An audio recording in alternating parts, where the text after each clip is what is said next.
Hello again. I am so excited to be joined by Nathan, another top 8 finisher at SSG today. Nathan, I'm super psyched to look at your deck. It looks like you played an Amber Emerald deck. Can you kind of talk me through, first of all, why Amber Emerald? I think it's always been the best aggro deck. I've been playing Amber Emerald since set 1, and I think there's the hyper aggro builds with purple, yellow, and they just kind of turn sideways. The green gives us a few tricks that we can do to hide our characters, hide our big questers. So I've been playing, Amber Emerald since set 1, and I still think it's the best aggro deck.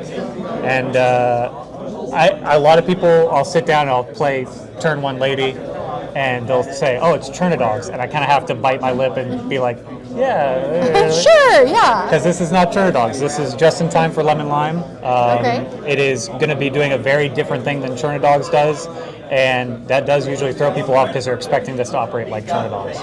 So let's start off from the very beginning of the game. Let's talk about your mulligan. What are you looking for in this deck for your mulligan? I'm looking for curve, and really just curve is the most important thing. Even though just in time is normally considered like a turn 3 play, I'm not necessarily hyper fixated on the just in time. I just want to make sure I have a 1-drop. If I do not have a 1-drop in my opening hand, I will send 7 back and get a 1-drop. I have enough uninkable space that usually it doesn't end up in a brick. But I just want to make sure I see a 1, I see a 2. If I'm on play, I don't want to do a 1-1-1 because I'm going to run out of cards too soon. If I'm on draw, I can find the 3 1s. Right now, with the new set, still trying to figure stuff out. I honestly haven't tested too much. It's just been kind of whatever. But I mean, this lady card is kind of the big. If I can see that in my opening hand, and if I can see the tramp in my opening hand, then I'm going to go for that lady turn 1, Daisy or a 1-drop turn 2 with a tramp, and she's going to quest for 3. So that's kind of the preferred play right now. It's also allowing me to go wide, and that's usually the preferred play right now. And the just in time, if it's there, it's there. I'll usually see it before turn 3, and if I get an opening hand that's a 1, a 2, and a just in time, then I'm mulliganing to find what do I want my target to be. In a blind matchup, that's usually going to be like a Cricky because I don't know what they're going to do. But if I know the matchup, sometimes I'll choose something specific for what I want to just in time out. So we've seen 2 other aggro decks today. You do have a little bit more on the top end than the other ones that I've been seeing. So I'm really interested and excited to get there. But let's start kind of from the beginning at your 1 costs. If you could just kind of walk me through what we have here and kind of why it has a place in your deck. Yeah, Merfolk.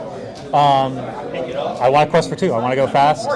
It's one of the options for going fast in these colors, and it's the better option than like Baby Lilo or one of those, just because it makes it. Usually people hyperfixate on it and like want to throw songs at it, and if they throw a song in my 1-drop, that's fine with me. Daisy obviously is going to be an aggro staple in every deck.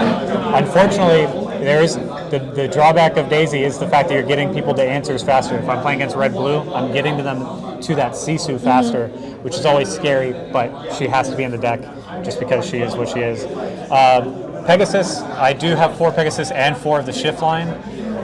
Definitely going to look for that in like green-steel matchups. I can take out Diablos with a tramp or with the shift Pegasus play.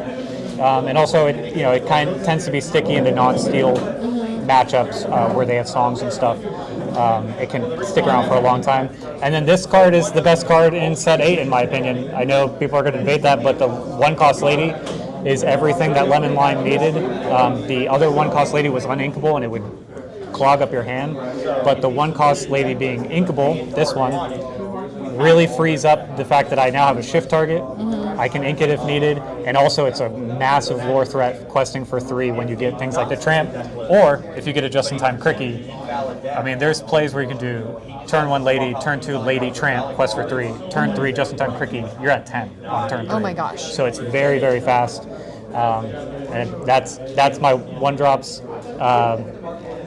I was doing Nala and Little John, didn't see a need for them now that Lady's here. There you have Lady. Yeah. And she's like tailor-made for your deck. She's lemon lime herself. Yep. It helps that she's in my wife and I's favorite Disney movie. So, yeah. That's wonderful. That's awesome. Well, as much as I feel like we don't even need to talk about Ursula, let's go ahead and talk about Ursula. What is she doing in this deck? I hate Ursula. I really do. I hate Ursula. I want to go fast. Ursula does not go fast, but Ursula is just a necessary evil that you have to have. It's backbreaking against green steel. It won me both of my lemon lime discard matches today. When I played against Zach Bivens, holding on to the Ursula for when he had, wait for him to have enough out to do the sing together, to do Under the Sea, then play the Ursula, grab it, no singing. It's just too important. On turn 6, getting rid of a Be Prepared. I wish I didn't have to have her because she's slow, but she's never really a turn 2 play for me. Against Steel Song, sometimes she will be if that's what I have. But I don't want to play her on turn 2. I want to play her a little further down the line because those first few turns are for going fast. Right, and you want her, once she gets down, you want her to stick just long enough for her to be useful to you. Yeah. Okay, so let's move on to Go-Go. I mean, not only is she 2/2 on turn 2, but she's also evasive. Kind of what else does Go-Go have it going for her? Yeah, I mean, every aggro deck in the game right now does not get to 20 lore uncontested. There's just no deck that does that, and you're going to stall out at 14, at 15, at 16. And Go-Go is that finish line. She's literally racing across the finish line. She's going to get you that little bit of lore that's needed when the Be Prepared comes out and your board is wiped and they play something or whatever. Like, she's going to get you over the top, or I should say CC. There'd be no damage on the board if there was Be Prepared. But yeah, she helps you get over the top a lot of times. We've talked a lot about the just-in-time and kind of what that's doing in this deck, so let's move on to Cloud Kicker. I can never say his name without stumbling over it. I feel like he is kind of a staple at this point. A lot of people know about him, but go ahead and chat. He's not a staple for me. He wasn't in the deck until 2 days ago. I don't like the card. I played it because I was expecting Steel. That ended up being a good call.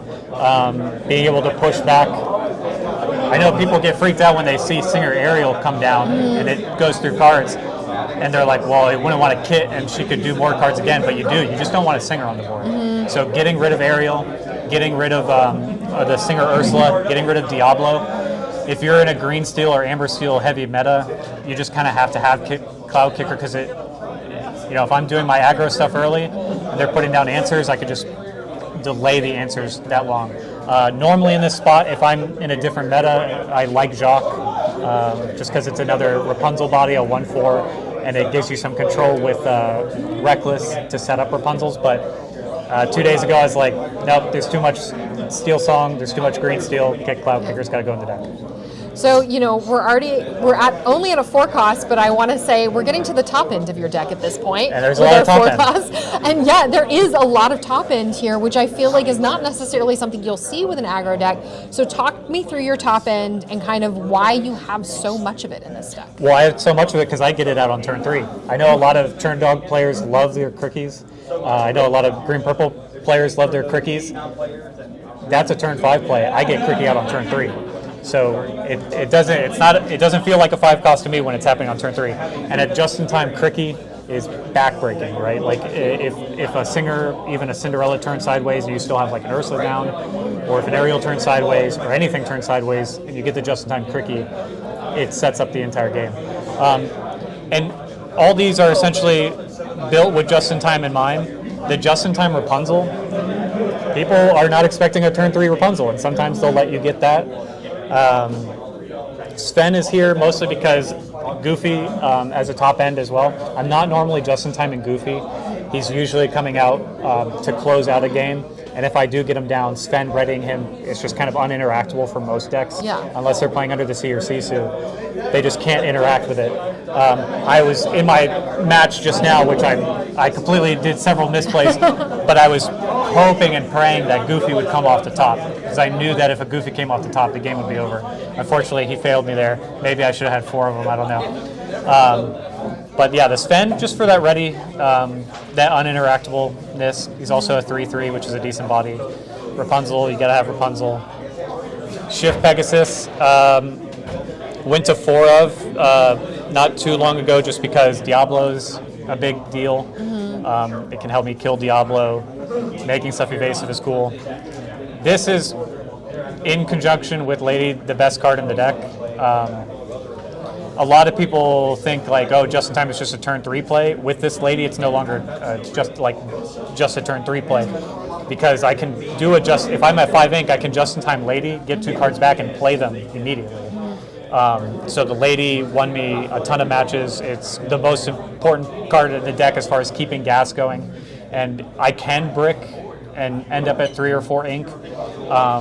But the hope is that I get at least one of these Ladies down to give me enough gas to get to the 5 ink, and then it's just top deck mode. We're going to try to finish the game. I mean, Cricky's amazing, and then, talked about Goofy. So you got a lot of great cards this last set, I can see. We've got the dogs coming out. Yep. What cards are you keeping your eye on in Reign of Jafar? What sort of cards are you looking at and thinking about maybe teching in to this deck? So I did test a lot of the new cards, and I think a lot of people are kind of shocked that I don't have the Shift Tramp in. It's in an aggro deck, it didn't really make sense to me. We don't really care about drawing. I know a lot of people, you do need to get to 5 ink, and drawing cards is nice, but your goal is to go fast. And setting up a board where you're just wanting to draw cards it's too expensive to pay 4 to shift. That's 2 turns, you played the tramp and then you played a shift.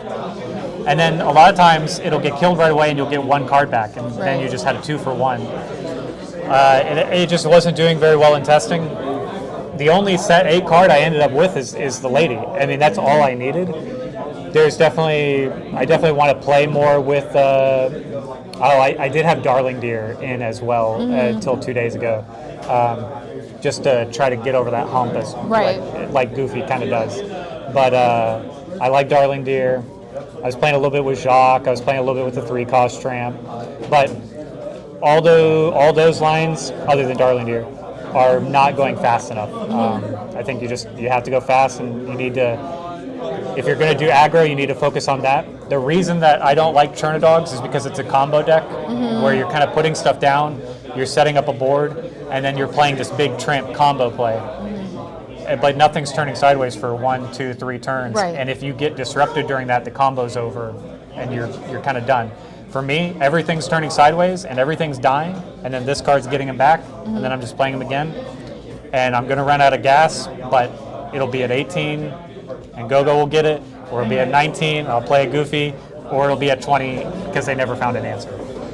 I feel like you kind of got a well-oiled machine here, but I'm going to ask a question anyway. After this weekend, are there any cards here that weren't doing the work you wanted them to do, things that you might think about pulling out as you're looking at this testing? It was really just my play that let me down here in the end. I missed lethal in game 3. I had a misplay in game 1 as well, where I had a just-in-time in hand, and I should have naked played the just-in-time, not shifting anything to get rid of my cards for green steel to not draw off of. And I kept it, and they got a card deep. I think I'll probably go up to 4 kits. And honestly, there's a lot of stuff that I just haven't played around with enough yet. So, I might play around with it. But this deck was doing everything for me today. And it feels more like I kind of let the deck down more. Sometimes you play, and it's like the deck let me down. Yeah. Today I felt like I let the deck down, so I might find something to fix about it, but right now it's more about I need to focus on my play and try to find what I need to do better, essentially.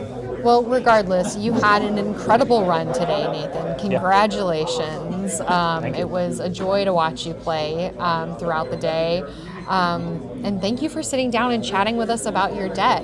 Let us know what you think about Nathan's deck. I am super excited to try all of these aggro decks that we've seen so far today, especially this one. Let us know in the comments below if you have any thoughts or questions for Nathan, and maybe he'll jump in and answer some of your questions. Thanks for tuning in, and we'll see you again next time. And cut.